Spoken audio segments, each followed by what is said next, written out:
الحكايه بالطريقه دي، رغم ان في حاجات اسهل جدا. على اي الاحوال انا مش عايز يعني احرق عليكم الموضوع.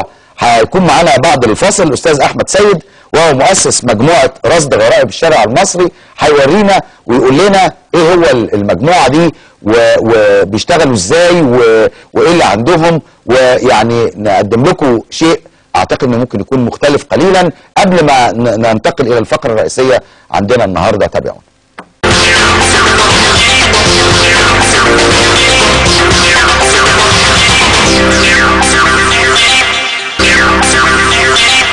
رصد غرائب الشعب المصري، حاجات اللي حوالينا بس لما نشوفها كده متصوره في كادر بنلاقيها شكلها في منتهى الغرابه الحقيقه، منتهى العجب. على اي الاحوال اللي عمل الحكايه دي شاب يعني زي اي شاب يعني ممكن نشوفه برضه يعني بس من غير عجب كتير يعني، لكن شاب ممكن نشوفه. على اي الاحوال خلينا نرحب بالاستاذ احمد سيد الشهير بزيكا. اهلا وسهلا. مش كده؟ بالظبط. زيكا. بديت الحكايه دي ازاي يا زيكا؟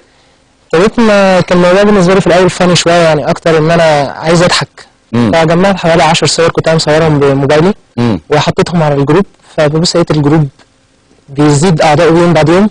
فلقيت ان الموضوع الناس ابتدت تبعت لي صور كتير، وانا ابتديت طول ما انا ماشي في الشارع عمال اصور، والموضوع كبر قوي فجاه. يعني لقيت الغرائب والعجائب دي يعني اكتر من الايجابيات. بالايجابيات بكتير طبعا. بيجي لك كم ايميل في اليوم؟ تقريبا حوالي 400. 400؟ منهم كم واحده فعلا حاجه غريبه او كلهم تقريبا؟ كلهم؟ لا يعني الحاجه الوحيده اللي بتخليني مثلا احط صور عن غيرها هو ان يبقى في صور متكرره في الجروب، يعني بس بتقعد نفس الصور بس بطريقه ثانيه هي مصوراها. اغلب الصور بتكون بتتكلم على ايه؟ يعني هو الحاجه المنتشره قوي التكاتك مثلا، التوك توك. في يعني التوك توك مش بس بقى مجرد توك توك ماشي في الشارع، لا ده بقى بيكتب كلام كتير قوي على على الظهر بقى مهرجان يعني، او بيمشي ويخشوا في العربيات، ويعني الحاجات دي اكتر حاجه بتشد الناس. واشكال العماير القديمه طبعا، اليوفط الاعلانيه، حاجات غريبه. واحد مثلا كاتب سندوتش حماده بربر وحاجات غريبه يعني كده، فحاجات غريبه شويه. يعني على اي الاحوال خلينا نستعرض معاك كده وقول لي الحاجات اللي بنشوفها دي. ده مثلا ده ايه؟ ده توك توك؟ ده توك توك. خليك ديب وبلاش تخيب. وبلاش تخيب. دلوعه رنا. الدلوعه رنا. ويعني ده يا نهار ابيض. ده نادي المفروض ان هو من النوادي المشهوره جدا، نادي النصر. نادي كبير جدا. فين؟ هو تقريبا في اسكندريه تقريبا. طب وده ايه ده؟ الله اعلم. اللي صور لي الصور دي واحد اسكندراني بعتها لي. واحد اسكندراني؟ انت بيجي لك صور من كل حته؟ ده بقيت نادي النصر ولا ايه؟ بقيت النادي. يا نهار ابيض، ده هكذا اصبح النصر يعني؟ ده المفروض ان ده مكان اضطريت فيه في حمام السباحه. ما حمام السباحه فاضي. وطبعا البارومه محل اسمه كلمني شكرا. لا وزن في حاجه ان هو كاتب يعني بليز كول مي ثانك يو. كلمني شكرا. ده زي الواحد بيبعت للتاني اس ام اس كلمني شكرا. رزل في الغالب كلمني شكرا. ايه؟ لا للتحرش او المعاكسه. ايه امك؟ ايه امك امتنع وامنع على الاخرين، يعني هو قبل ان ياتي الدور على والدته يعني. طب تفتكر دي يعني هل دي طريقه سليمه علشان يعني لو عشان التحرش او المعاكسه دي طريقه سليمه ان احنا انا مش هكتب في الحتت اللي في الشوارع كلها هكتب الكلام ده؟ ما ينفعش طبعا. طبعا البادي مكتوب عليه فري فور اول، يعني المفروض ان هو بادي للبنات او ان ده مسموح للجميع يعني.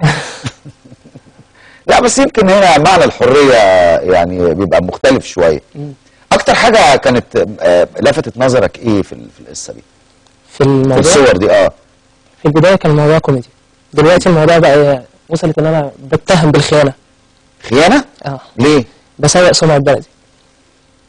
طيب ده بس دي حاجه انت مش ده شيء مستفز جدا، ده شيء استفزني جدا، استفز ناس في الجروب. غير كده كمان في تعليقات على الصور. تعليقات يعني اكتر تعليقات جت على دي بتقول ايه؟ يعني مثلا الصور دي في ناس كتير قوي دخلت كتبت ان ده شيء عادي جدا وانت ليه بتحطه اصلا؟ قلت لهم ده شيء مش يعني ده مش طبيعي ان انا مش هحط. بس بعد قانون المرور الجديد كل الكلام ده لازم يتشال. لا خالص والله. انا لسه مصور صوره امبارح او اول امبارح كمان نص المنظر ده.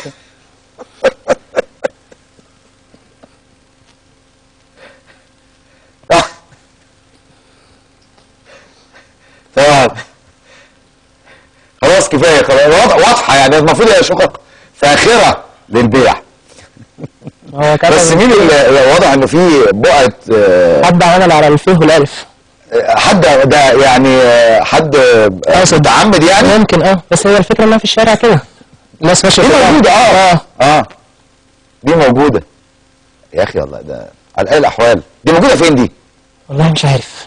انت بيجي لك حاجه وانت مش عارف دي مين؟ لا انا بيجي لي صور يوميه كتير جدا، بس طبعا بحاول في صور اوقات بتجي لي ما ببقاش عارف منين. بحاول اميزها باي شكل، عن طريق رقم التليفون، عن طريق اي حاجه. لو ما لقيتش اي حاجه بتميزها ما بحطهاش طبعا. ده ايه؟ دي الصوره دي لسه حطيتها النهارده او امبارح بالليل. الصوره دي عباره عن مركز تاجير سيارات او محل تاجير سيارات حاطط عربيه فوق طب يطلعها ازاي ده؟ الله اعلم. هنا بقى غرائب الشارع المصري. ده طلع العربيه في الحته الفاضيه في المنور ده؟ ما بين البلكونه وحته العماره الثانيه. يا نهار ابيض. ده جايلك النهارده؟ مين اللي بعتها لك دي؟ حد يعني انت تعرفه ولا؟ حد النهارده اسمه نور بعتها لي النهارده. ودي في القاهره؟ ايوه هتلاقي حتى الارقام تحت، رقم الموبايل ورقم التليفون. اتاكدت من كده كمان. دي موجوده هنا في القاهره. يعني هي غريبه، هي طبعا يعني ما اعرفش اذا كانت دي مخالفه ولا لا. طبعا مخالفه. ايه عجل بيعدي الطريق. ده فين ده؟ ده تقريبا ده طريق صحراوي او طريق ده عربيه واضح انها يعني بقره او عجل مشي بيعدي الشارع من اصحابه ودخل. ده هيعمل كارثه. في نفس الوقت برضه حضرتك هتلاحظ ان السور اصلا مكسور ومتني. واضح ان كان في حد كسره قبل كده. حاجه غريبه. ده ايه بقى ان شاء الله ده؟ دي تقريبا حادثه. بس ايه اللي وقع العربيه هنا كده؟ يعني العربيه اللي وراها هتلاحظ انها خبطها. يعني العربيه زقتها وقعت كده، وقعت في الخندق ده. الكلام ده ما بنشوفوش كتير خالص. ودي جديده برضه؟ لا دي مش جديده. دي بقى لها كتير.